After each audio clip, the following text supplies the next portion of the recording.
We are protected by the enormity of your stupidity. For a time.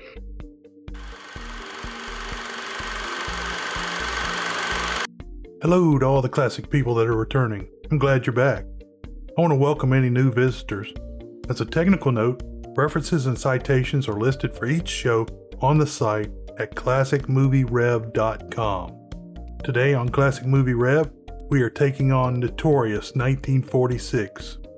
This review is a request from Nickname asking for some Alfred Hitchcock. The mention of Hitchcock leads me to the question, did Hitchcock direct Film Noir? Yes, he did. Keep sending in those comments and movie recommendations, and visit the merchandise store by following the links on the site and in the podcast show notes. Today's film has a 7.9 rating on imdb.com, and I personally think it should be at least 8.7. On RottenTomatoes.com, the film has 98% on the tomato meter and 91% audience approval. I guess that other 9% must be Nazis. The positive comments made about this film by professional critics are amazing. In an August 17, 1997 4-star review, great film critic Roger Ebert said of the director, quote, "Alfred Hitchcock's Notorious is the most elegant expression of the master's visual style, just as Vertigo is the fullest expression of his obsession. It contains some of the most effective camera shots in his or anyone's work, and they all lead to the great final passages in which two men find out how very wrong they both were," unquote. Of the female lead, he said, quote, "This is the film, with Casablanca, that assured Ingrid Bergman's immortality. She plays a woman whose notorious reputation encourages U.S. agents to recruit her to spy on Nazis in post-war Rio, and that reputation nearly gets her killed when the man she loves mistrusts her. His misunderstanding is at the center of a plot in which all of the pieces come together with perfect precision, so that two people walk down a staircase to their freedom and a third person climbs steps to his doom," unquote. New York Times film critic Bosley Crowther said on August 16, 1946, quote, "Director, writer, and star, and now they've teamed together on another taut, superior film. It goes by the name of Notorious, and it opened yesterday at the Music Hall. With Cary Grant as an additional asset, it is one of the most absorbing pictures of the year. For Mr. Hitch has written, and Mr. Hitchcock has directed, in brilliant style, a romantic melodrama which is just about as thrilling as they come. Velvet smooth in dramatic action, sharp and sure in its characters, and heavily charged with the intensity of warm emotional appeal. As a matter of fact, the distinction of Notorious as a film is the remarkable blend of love story with expert thriller that it represents," unquote. He later said, quote, "Mr. Grant, who is exceptionally solid, is matched for acting honors in the cast by Claude Rains as the Nazi bigwig, to whom Miss Bergman becomes attached. Mr. Rains' shrewd, intense performance of this invidious character is responsible for much of the anguish that the situation creates. Reinhold Schutzel and Ivan Tresalt are good too as Nazi worms, and in a splendid touch of chilling arrogance as a German mother is added by Madame Constantine," unquote. Wikipedia.org says this is a spy film noir. I've not heard this term used before, but I like it. They also said that the uranium in the wine bottle was a MacGuffin because in 1945, during production, most people did not know that uranium was used in atomic bombs. So, an English director directing the most American of film styles, a Swedish actress playing a German-American spy, an English actor playing an American spy, and another great English actor playing a Nazi, and a group of Eastern Europeans and one German Jewish actor that was given an honorary Aryan by the Nazis, playing Nazis, creating one of the most American spy film noir. Actors. Right, and I'm a Shakespearean actor. The top 3 actors in this film were utterly amazing. They include Cary Grant as American spy Devlin. Grant was first covered as the Angel in The Bishop's Wife, 1947. The second was the lovely and talented Ingrid Bergman as recruited spy Alicia Huberman. I need to correct a small mistake I made. I called the poor girl Alicia instead of Alicia. Sorry about that. This talented actress was first covered in Casablanca 1942, and she was just as good in this film. The final great actor was Claude Rains as Nazi Alexander Sebastian. Rains was first covered in The Wolfman in 1941. There were some talented supporting actors, including Lewis Callahern as the head American spy Paul Prescott. Callahern was first mentioned in Blackboard Jungle 1955. Another player was Frank Wilcox as an uncredited FBI agent. Wilcox was just covered in Night Editor 1946. Somewhere in the crowd of actors was Wally Brown as Mr. Hopkins. Brown was covered in Zombies on Broadway 1945. Since there are so many returning actors, I have only covered a single actor in the new actors section. I landed on Ivan Trousseau, who played Eric Mathis. I picked this actor because he played such a nasty guy. Ivan was born in 1898 in the Russian Empire in what is now Estonia. He started acting at the age of 14 and moved to the United States at age 18. In the US, Ivan studied acting and dancing. He worked in Radio City Music Hall and on Broadway. His career was basically small parts in film and small roles on television. He is known for Notorious 1946, DOA 1949, Battleground 1949, Johnny Allegro 1949, The Bad and the Beautiful 1952, The Amazing Transparent Man 1960, Barabbas 1961, and The 300 Spartans 1962, which must be amazing. He died in 1990 in California. Story. Let me explain. No, there is too much. Let me sum up. The credits roll over the splendid skyline of Miami sometime after World War II. The date is April 24, 1946. Reporters with cameras are waiting outside a federal district court. Inside of the courtroom, the man being sentenced, John Huberman, starts ranting that the U.S. will get it from the Nazis next time. Is there any legal reason why sentence should not be pronounced? No, Your Honor. Yes. I have something to say. You can put me away. But you can't put away what's going to happen to you and to this whole country next time. Next time we are going to... I won't say anymore. We'll leave that for the appeal. Huberman is sentenced to 20 years. Huberman's daughter, Alicia, Ingrid Bergman, is set upon by reporters when she leaves the courtroom in a state of shock. Alicia remains quiet. An FBI agent, Frank Wilcox, sends another man to follow Alicia. That night, Alicia is having a small drinking party at her house. She talks about how much she hates law enforcement. Alicia talks to a man that has been brought to the party by another woman, T.R. Devlin, Cary Grant. How about you, handsome? Haven't I seen you somewhere before? Well, it doesn't matter. I like party crashers. He's not a party crasher. I brought him. An older man at the party, the Commodore, Charles Mendel, offers to take her to Cuba for a week. Everyone left at the party passes out except Devlin and Alicia.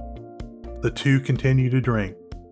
Alicia is pretty drunk, so she decides to go for a drive. She is speeding and weaving from lane to lane. Devlin is cool, and Alicia gets mad and speeds up to 80. A motorcycle cop pulls the drunken driver over. Devlin shows the cop his ID, and the cop lets him go. The cop salutes and leaves. Alicia gets furious when she finds out that Devlin is in law enforcement. Well, you showed that cop something. He saluted you. Did he? I saw him. Why, you double-crossing buzzard? You're a cop. Devlin has to manhandle her to gain control of the car. When Alicia wakes, Devlin is there with some bicarbonate. She is nursing a dinger of a hangover. Alicia is spitting hate at Devlin for being a cop. She asks him his angle, and he says he has a job for her in Brazil. He says the people that paid her father are working in Rio.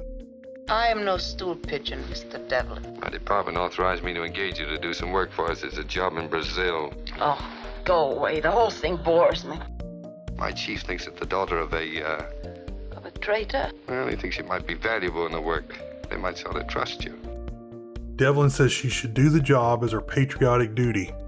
Devlin puts on a recording showing that her father tried to convince her to betray America. She says she hates Nazis and loves America. She still wants to be left alone. I'll see you all hanged before I raise a finger against it. Now go on and get out of here. Or so help me, I'll turn you in. Well, that doesn't prove much. I didn't turn him in. We didn't expect you to. The Commodore comes to pick up Alicia for the sea trip. Devlin tells her that she will have to go to Rio instead. She accepts the job. Alicia flies to Rio with Devlin and his boss, Paul Prescott, Louis Calhern. Devlin tells Alicia that her father committed suicide in prison. She says her father was nice before he got involved with the Nazis. Devlin sets up Alicia in a gorgeous apartment with a maid. She says she is a changed woman. It has been 8 days since they arrived. Devlin doesn't believe she has changed. Have another drink? No, thank you. I've had enough. No, true. Which one said it? Well, do you hear that? I'm practically on the wagon. That's quite a change. It's a fade. You don't think a woman can change? Sure. A change is fun. For a while. For a while. What a rat you are, Devlin. However, he is becoming attracted to her. She continues to berate Devlin about his contempt for her until he finally kisses her. Paul Prescott meets with some locals from the government.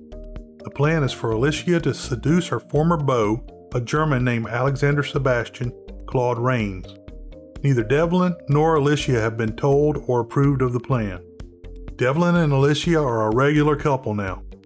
Devlin has to call in for messages as Alicia tries to convince him to stay. Devlin is ordered to see Prescott immediately.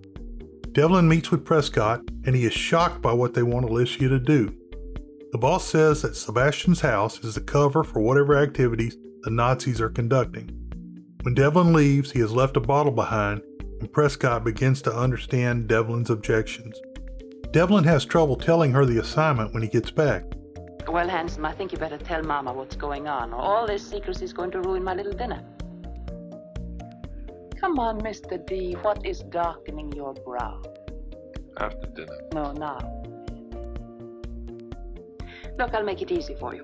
The time has come when you must tell me that you have a wife and 2 adorable children, and this madness between us can't go on any longer.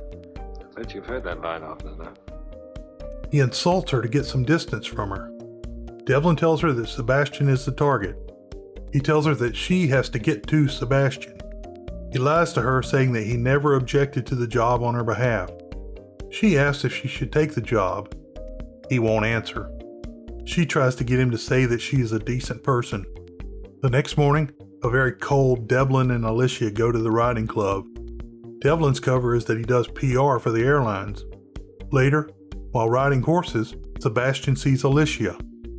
He doesn't call out to her. She gallops away and Sebastian takes off and, quote, saves her. Sometime later, Alicia is waiting in a fancy restaurant when Sebastian arrives. She sees Prescott in the restaurant. Sebastian recognizes him as an agent. Sebastian is all in on being in love with Alicia. He invites her to a dinner party the next night. Prescott and Devlin are in Alicia's apartment, helping her get ready for the party. Prescott tells her what information he wants her to obtain. At the party, Alicia is sent to a room by herself.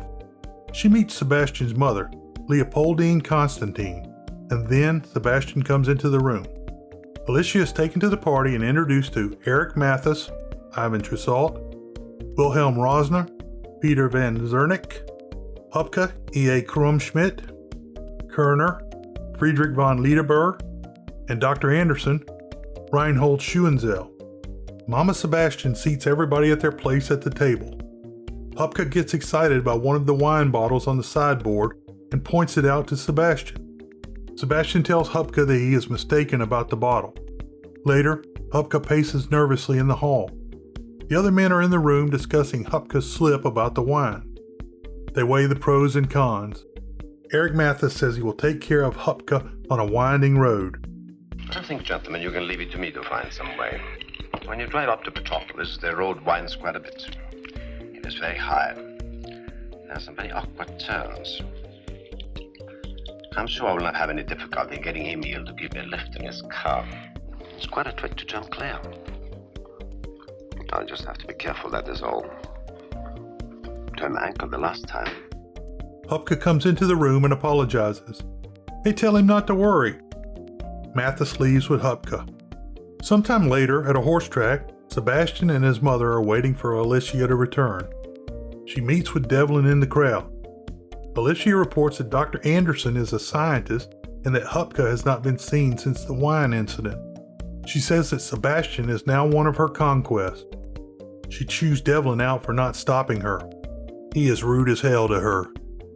You can add Sebastian's name to my list of playmates.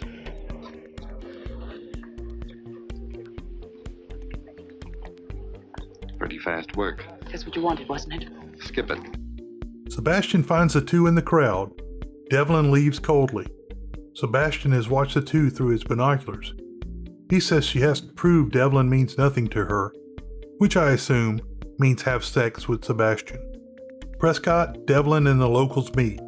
They say the man posing as Dr. Anderson is a top Nazi scientist. They get word that Alicia has come to the office. When they impugn her character, Devlin gets snotty. Alicia comes in and says Sebastian wants to marry her right away. She looks to Devlin, but no one objects. Alicia has on a fetching disc hat. Sebastian's mother is very suspicious of Alicia. Sebastian says he is going ahead with the marriage. The newlyweds return to live at Sebastian's house following a short honeymoon. Alicia takes on the role of the grand lady of the house very effortlessly. Alicia wants more room and finds some locked doors. The butler tells her that Sebastian keeps the keys. Downstairs, the men are lamenting the loss of Hupka. The head scientist says he is done with his work. Alicia retrieves Sebastian and he goes to get the keys. Sebastian and his mother have harsh words. Alicia gets the keys and opens door after door until she gets to the wine cellar. She is told that Sebastian keeps that key. Later, Alicia meets with Devlin and he tells her to search the wine cellar after getting the key from Sebastian. Well, then the wine cellar's the obvious place to look. Alex has the key to that. Then get it from him. Get it? Yes, how? Don't you live near him? Devlin tells her to have a party and invite him. If she can get the key, Devlin will search the cellar. Devlin says that she can get him invited by telling Sebastian that Devlin will see how much they are in love if he comes to the party. On the day of the party, Alicia sees Sebastian's keys on the table. She gets the wine cellar key off the ring. Alicia has the key in her hand when he tries to kiss them. She kisses him and switches and hides the key behind his back. Later, in the foyer, she holds the key waiting for Devlin to show up. He comes late. She passes the key to him when Devlin kisses her hand. Devlin says Sebastian is keeping an eye on them and he hopes the booze doesn't run out and send someone to the wine cellar. In a cameo, director Alfred Hitchcock drinks a glass of champagne and walks out of the frame. Alicia and Devlin talk and Sebastian keeps them in view. She sends Devlin out to the garden. The champagne stock is getting low and Devlin begins to worry like Alicia has been doing for a while. The two slip out back and make it to the wine cellar. Alicia is the lookout. Devlin accidentally breaks a bottle of champagne and it looks like black sand. Devlin says it's some kind of metal ore. He takes a sample with him. Alicia empties another bottle and Devlin puts the ore inside of the replacement bottle. At the same time, the butler goes to see Sebastian about getting more champagne. The two men head down to the cellar. Sebastian sees the couple and Devlin quickly chooses to be seen as an adulterer rather than an espionage agent. Devlin kisses Alicia, knowing that Sebastian is watching. Sebastian is polite and Alicia says it was not consensual. I'm sorry to intrude on this tender scene. I couldn't help what happened. He's been drinking. So he carried you down here. Oh, please, Alex. You love him. No, of course not. Please go. For what it's worth, as an apology, your wife is telling the truth.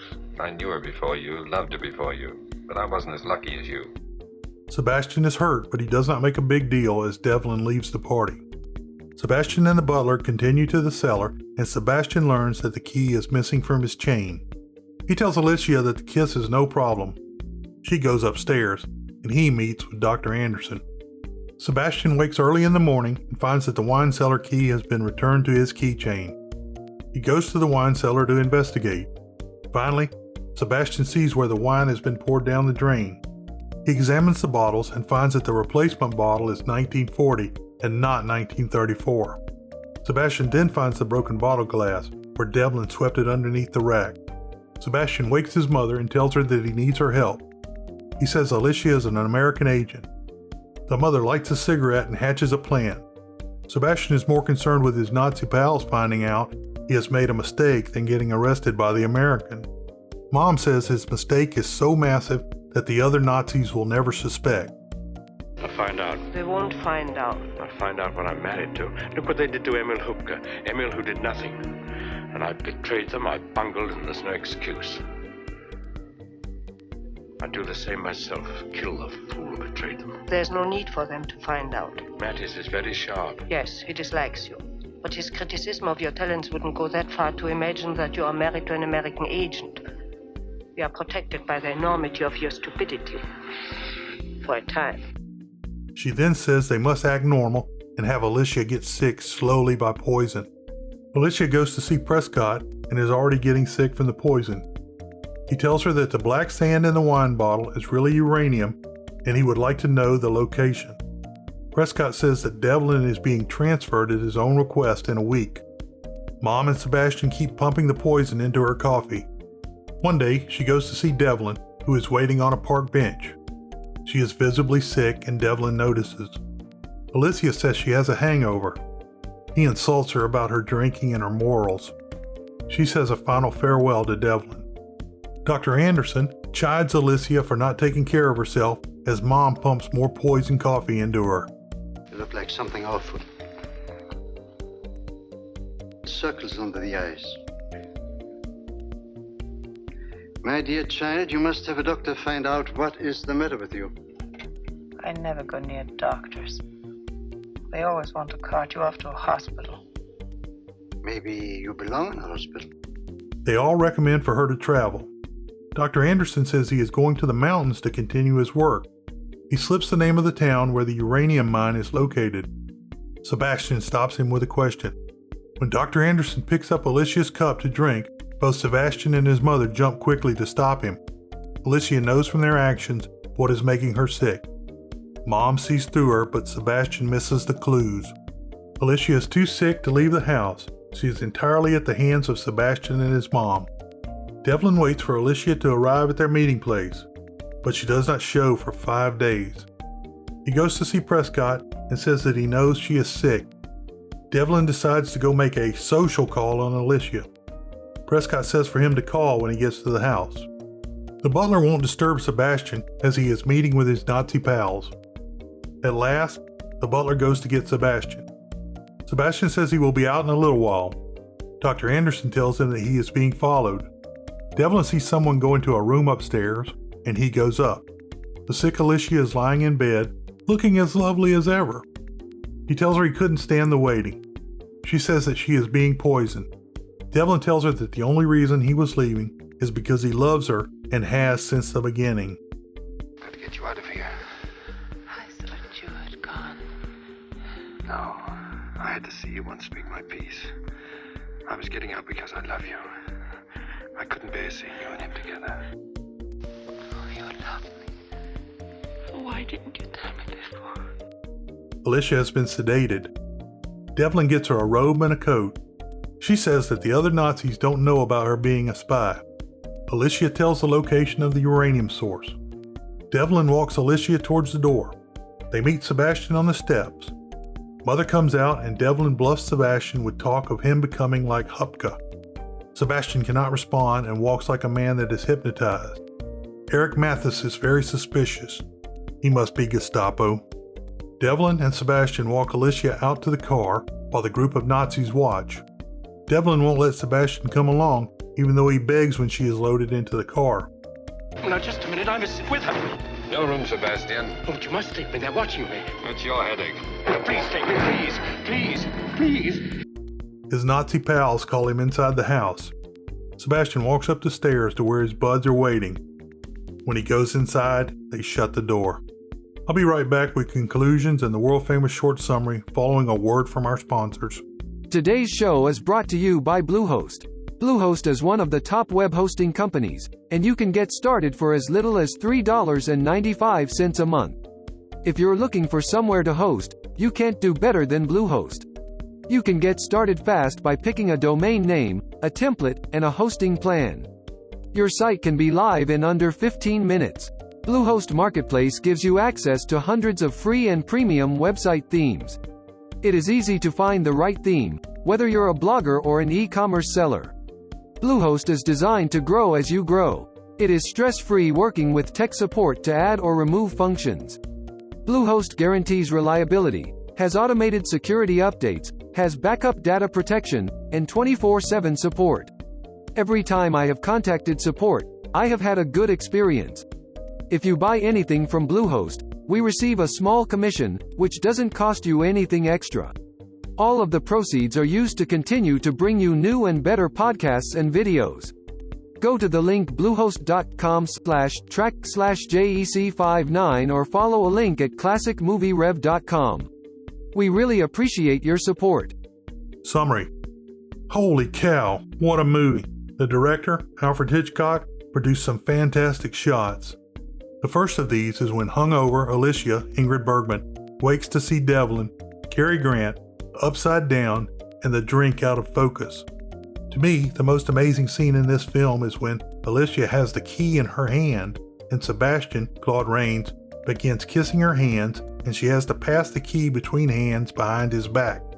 Director Alfred Hitchcock and screenwriter Ben Heach asked Dr. Robert Millikan how to make an atomic bomb. For national security reasons, he would not provide this information. He did tell them that uranium would fit inside of a wine bottle. Hitchcock claimed that FBI agents followed him for 3 months because of this inquiry. World famous short summary: exterminate all the brutes. By that I mean Nazis. I hope you enjoyed today's show. You can find connections to social media and email on the site at classicmovierev.com or in the podcast show notes. If you enjoyed this show, go ahead and hit the subscribe button. If you've already subscribed, you can tell a friend, colleague, or a family member about the show or leave a review at Apple Podcasts. It really helps the show get found. If you want to comment, suggest a movie, or help out, contact me by email at jec@classicmovierev.com. Beware the Moors.